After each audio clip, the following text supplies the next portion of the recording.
Hey guys, Abby here, and welcome to my first rack attack build for Fl4k. If you're looking for hard-hitting racks and powerful DPS, this is going to be the build for you. The synergies from the anointments in this build are amazing. I'm going to give you a couple tips on how to increase your rack attack damage outside of your skill tree using anointments. And it works great in Mayhem 4, however, it's a bit squishy without the proper perks on your gear. So I am on PC right now. I haven't really played on PC at all. So keep that in mind when you're looking at my gear. It is not optimized in any way, shape, or form. I want better everything.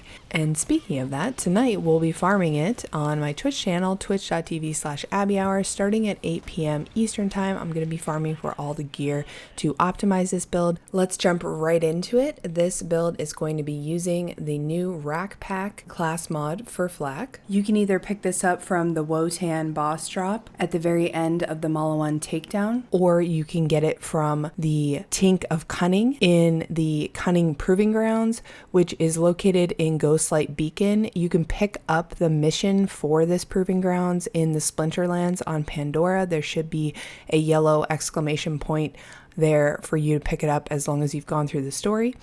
And the final boss of the Proving Grounds drops this class mod only on Mayhem 4, though. You have to be playing on Mayhem 4, so it can be kind of a rough run through. But this new class mod is called Rakk, and basically the perk on it is whenever Fl4k's rack hits an enemy, they split into two more rack that seek out enemies. So you're going to be getting double the rack attack for one cast. So I think that's why I really like this build, because you're only having to put out the racks once. They're splitting into two, so you're getting kind of two for the price of one. But for this build, we're going to take a look at the gear first. So let's take a look at this Rakk class mod. This is the one that I have on PC, like I said. We've got 1 point into head count, 2 points into pack tactics, and 2 points into Grim Harvest. I like having some points into pack tactics because this is going to give us bonuses to our health and also bonus to our damage and our pets damage. So this is really nice. However, if you want to get the most damage possible out of your racks, you're going to want to find the most points you can in Grim Harvest. This is going to give us action skill damage. On Xbox, I have a +4 into Grim Harvest and a +1 into head count. And at 9 out of 5 into Grim Harvest, you're going to get 90% action skill damage, which is kind of insane. At 7 out of 5, which is what I have here on PC, you're going to get +21% gun damage, +70% action skill damage, and +49% pet damage, which is actually really nice to have kind of a rack plus pet damage sort of build going on here. But we're also going to be doing lots of damage with our weapons as well. So ideally on this class mod, you're going to want to get action skill cooldown rate. Action skill cooldown rate is super important for this build. You want to get your racks back as soon as possible because your racks are going to help buff your weapons basically. If I were looking for an optimal Rakk class mod, I would look for action skill cooldown rate, some sort of weapon damage, either specific to the weapons that you like to run or just general 25% weapon damage, and then also health regen. I feel like health regen is also really important on Fl4k just so that you can sustain. Fl4k has a hard time in Mayhem 4 sustaining his health. So I think getting health regen on a lot of different pieces here is going to help you feel a little bit more safe, a little bit more healthy when you're fighting these crazy enemies in Mayhem 4. So the other important item here, all the gear is very important in this build and how it synergizes together.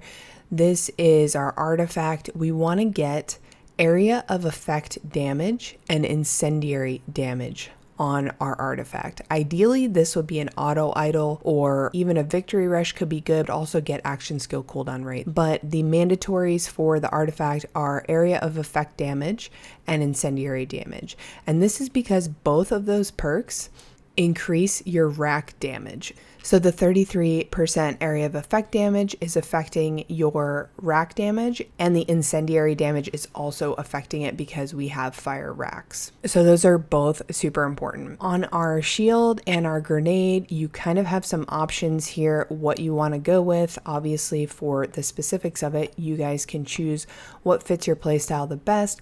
But for me, I have a stopgap. I really like the stopgap for Fl4k. It gives you an opportunity to revive your pet if you need to. On shield break, you become immune to any damage taken for 5 seconds.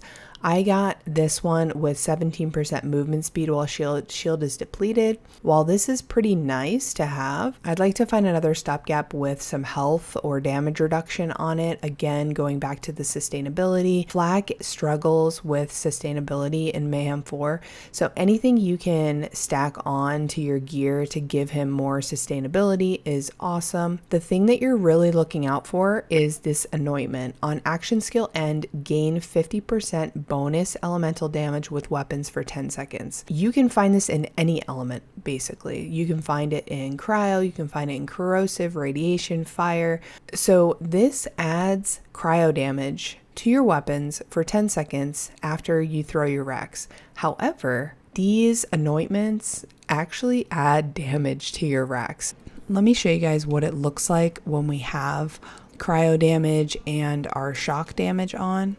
So we have cryo and shock damage on. We shoot our rack attacks. Our racks are going to do elemental, and then our gun is also going to do elemental. So right now there's a lot of criticals happening, but right now we are doing the 37k from our rack attack, and then we're also doing cryo damage and shock damage and radiation damage from our laser splitter, which is crazy. So there's a lot of elements going on here. You can see the 37Ks kind of in the background, and then we're going to get our elemental damage on top of that, and this lasts for 10 seconds. The last thing we're going to take a look at here is this anointment I want to bring to your attention because it will improve the damage of your racks exponentially. We've got the double penetrating gratifying laser splitter here. Of course, it can be any weapon, but you want to look out for this anointment. On action skill end, splash damage is increased by 125% for a short time. I know you're wondering why you want splash damage anointment on your weapons when you could get rack attack anointments on your weapons. However, splash damage increases your rack damage. Yes, splash damage increases your rack damage. So if you could get splash damage and stuff on your other gear, that would be great as well. But area of effect damage and splash damage is both going to increase the damage of your racks. So I'm going to demonstrate this here for you guys. We're going to take off the anointments on our grenade and on our shield just so I can show you guys the numbers a little bit better. So we're going to shoot a rack attack holding our Nighthawken. Our Nighthawken doesn't have anything specific to rack attack, so this is going to show you our base rack attack damage without any special anointments on it except for the area of effect damage from our artifact and the incendiary damage. So our base rack attack is 19k. We're getting 4 of those because right now, because we're in the training range, I just have these 2 different augments on there, Flock and Load and Rackcelerate. So we're getting 4 racks and they're each doing 19k. Now if we switch to our laser splitter that has the splash damage on it, 125% splash damage. So now if we shoot our racks with this weapon out, we do 37k. So there's our 125% splash damage on action skill end, which basically counts for the action skill that you're shooting. 37k versus 19k, that is a huge increase. Compared to my Maggie on Xbox, that enemies damaged by rack attack take 100% increased damage for a short time, the time frame is super short, and I found that it's kind of inconsistent. I was getting numbers all over the place, and I feel like getting that consistent damage in your racks instead of your weapons is going to be better in the long run. But of course, it's up to you which anointment you want to use depending on if you're trying to debuff all the enemies so that you can do more weapon damage on them, or if you want to buff your rack damage. Another cool synergy that I wanted to show you guys, and I have it on Xbox, I don't have it on PC, is this anointment on grenade thrown, weapon, grenade, and action skill damage are increased by 25% for 6 seconds. If you want to increase your Rakk attacks even more, if you know you don't need a million different elements, and say you have your element on your shield and then you've got this grenade, keep an eye out for this anointment because I think it's actually super nice. So you throw a grenade like this, shoot out your Rakks, and you're going to get 46k with your splash damage weapon on and your anointment on your grenade. All right, now that I've explained all of that stuff, we're going to get into the skills. I'm going to pop the skill tree up here on the screen if you want to pause and you're sold on this build already and you just want to get started, but I'm also going to explain my decisions here as well. For our skills in the hunter tree, we're going to be obviously going with the Rakk attack. We're going to put 5 points into interplanetary stalker. This gives us damage, pet damage, and gives us bonuses towards different types of enemies. We're going to be putting 2 into Leave No Trace. You can feel free to put 2 into Reload, into Hunter's Eye, or Ambush Predator if you want. They're really up to you. We're going to be putting all 3 points into Head Count. I don't have any action skill cooldown on any of my gear, so until I get that, I'll be putting points into Head Count. Once I get action skill cooldown rate on my gear, I may move these points out of Head Count into somewhere else. We'll see how I feel about it. Also, right now, the Guardian rank perks are broken and they are not in effect, so keep that in mind too. We don't have that increased action skill while our shields are full, so that may help and change my decision on those skill points as well, but I'll make an updated video once that's all in place again. We're going to do 5 out of 5 into Two Fang. This is great just for the extra projectile. Who doesn't want more damage? We're going to do 3 into Big Game. This increases our hunter skill duration and skill effects, so we definitely want that. And we're going to go 2 into the Most Dangerous Game because we want to put all 5 into Grim Harvest. This is going to give us the action skill damage that we want on our Rakks. It's also going to give us a ton of gun damage and pet damage. So we're going to go ahead and put 5 points into Grim Harvest. And then we're going to grab the Megavore Capstone. We're going to grab the Spider Ant Scorcher for that elemental damage. And then we're going to be using Falconer's Feast and Rakcelerate right now. This one is going to give us a faster cooldown rate, additional charge, and Falconer's Feast is going to give us that health return, which is going to help keep us alive. Now, if you don't have problems staying alive and you have a lot of health regen on your gear, you can go to Flock and Load, sends forward an additional Rakk. This is going to give us a lot more DPS on our Rakks because they are splitting in half. So Rakcelerate is great if you are going the debuff route, if you're trying to basically touch every single enemy with your Rakks. This one's going to be really nice because you're getting it 1 additional charge and a 20% cooldown rate. However, if you are going into the elemental and boosting your Rakk damage with the splash damage anointment as much as possible, then you're going to want to go to Flock and Load.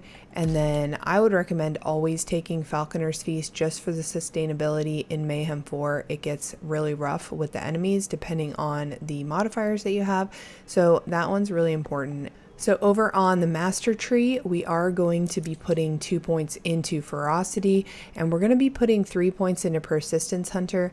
From the testing that I did, I don't believe that the action skill duration has any effect on Rakks. They don't stay out longer, they don't hit more targets, any of that. So it's kind of a wasted skill. However, we are going to be able to get 12% gun damage with this skill, which I feel like that's better than getting an additional 30% pet damage. But let me know in the comments what you guys think. I feel like stacking pet damage could be nice. We get an extra 30% out of it, goes all the way up to 50%. However, right now with how the pet damage is, it just doesn't seem like a big enough payoff. I feel like 12% gun damage is way more important than 30% pet damage. But let me know what you guys think down below. We're going to put 1 point into He Bites. This procs our Frenzy, and so we're going to be able to keep max 10 stacks Frenzy at all times. That's an increase of 40% for you and your pet. And then we're going to be putting 4 points into Who Rescued Who. This is to get down to Barbaric Yop. You could opt to put 1 into Psycho Head on a Stick, or hive mind if you want, but I feel like Who Rescued Who keeps your pet alive for a lot longer, especially in Mayhem 4. As long as you're dealing damage, you're going to be giving your pet health. They're also going to be giving you health as well in the form of health regen every time your pet deals damage. So that's really nice for sustainability. Then we're going to be putting 5 points into Barbaric Yop. This is going to give us more health regen and more elemental damage from our Spider Ant Scorcher, so that's a no-brainer. And then Pack Tactics, we already have 2 from our class mod, but we're going to be putting 2 points into here as well to give us more damage and more health. So 4 out of 3 here, 2 from our class mod, 2 from the points that we put in, is going to give Fl4k plus 28% damage and plus 20% maximum health. Also gives damage and health to your pet.